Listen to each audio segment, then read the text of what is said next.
Hi, we're here with artist Steve Harlow. Steve, my first question is, could you give us a little overview of your history, how you got started painting? Yeah, I was always a painter.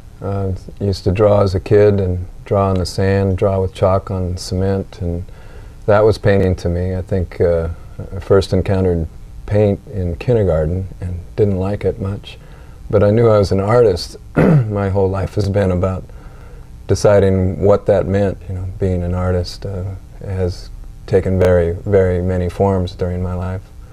There was a phrase in your website that describes your approach to art as man as nature. Could you explain that?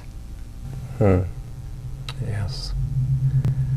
There's always, in the past, been a conflict about whether art is interpreting nature, imitating nature. I think of art as being nature, and man is nature is just a way of saying that there can't possibly be anything on this earth that's not natural, and all processes of man-made activities are natural activities and are a part of nature. Do you feel, I'm not sure whether this plays into what you're saying, but do you feel that art is any more relevant whether the message is consciously constructed or is something unconscious that the artist doesn't really understand as they make it? Does that bear to the relevance of it to you? Yeah, it does a lot, because I think that if the message is conscious, it's not, the art is not full enough. Like, art really needs to be both conscious and unconscious. And the message is in the process, and the message is in the viewer. The message is in the time and place of witnessing or participating in the art. So the message is always important. It should be there. You should know what you want to be doing. But you can't ever define it completely. And it's always open for things that seem outside of the world of thought, really, more in the world of physical action. Can you give us an overview of your current project, The Ghost Dance? Yeah, The Ghost Dance is a project that Ruth and I started as a collaboration, a way of painting together. And we envisioned a very large multimedia event, which really we don't have enough time to do ourselves, so we want to invite other people to help us out, actually. We've put it on the internet now as a way of recruiting people to participate in making work that is associated with our Ghost Dance project.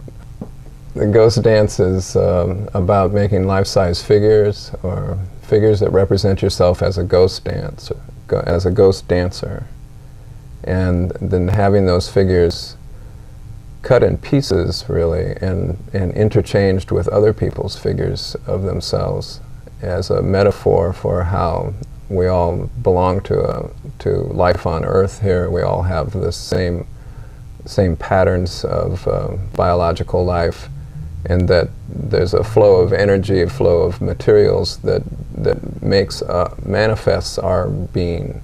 So we would expect people to manifest their ghost dance image, and then allow that image to be dispersed and interchanged with other people's images that they've made in a similar way. An element of the original Ghost Dance was the idea of visions building on visions. Can you explain that further? Yeah, it's a very full story, very sad story, but it's basically based on hope, and that's the part of it that we want to concentrate on. It's the ghost dancers in the late 19th century would stand in a circle all facing each other, and they would shuffle around singing songs that came from one person's vision until they went into a trance. The person, if someone fell into a trance, they would normally fall down on the ground. They would go unconscious for a while, and the leader of the ghost dance would bring them back to consciousness and ask them to explain their vision. The leader would then put that vision in the form of a song, and the group of people would sing songs based on that person's vision until the next person fell out, had another vision, And that became the song. And these dances would go on for days and days, and the ideas associated with them, building on one person's vision, building on another person's vision, the ideas became very elaborate. It was quite a beautiful ceremony, and it was very taxing and tiring, but focusing. It was misinterpreted by the white settlers around, who were pretty much ignorant and afraid of what the Indians might be doing with this dance, and it was very threatening to the white settlers, and the military, the government pretty much squashed all who participated in it.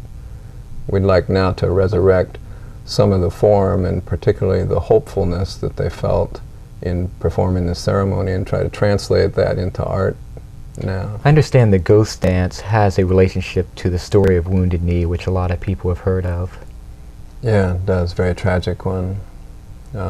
One of the ideas that developed out of the ghost dance in this elaborate way of people's building on other people's ideas, they began to feel like if clothing was designed in certain ways, had certain symbols on them for shirts that they'd wear in the dances or dresses, that those designs and the thought that went into them would make the clothing invulnerable to white men's bullets.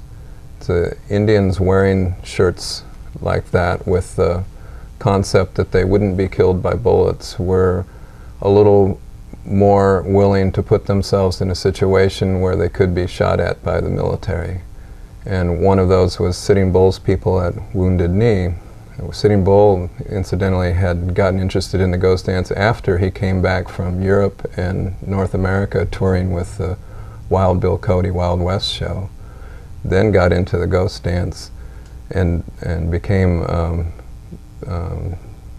got his people involved in the ghost dance movement. And they were a separate group that was being chased by the military, and they got surrounded, and the people felt that they would be protected by the ghost dance shirts and dresses that they were wearing, and of course they weren't. They were mowed down by automatic weapons.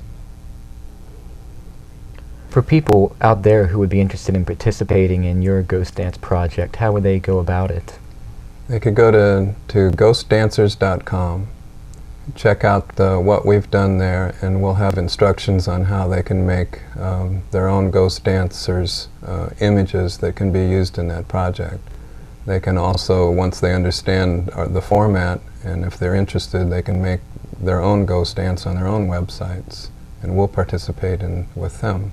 Is it open to different forms of art? Ultimately, the internet version is only open to what we can get on the web right now, but in ultimate sense, our project envisions sculpture and performance, installation, theater, film, all the forms of art that we know about, as well as the painting, which we started. So people and music as well. People from any form of art can do art that will relate to this project if they choose.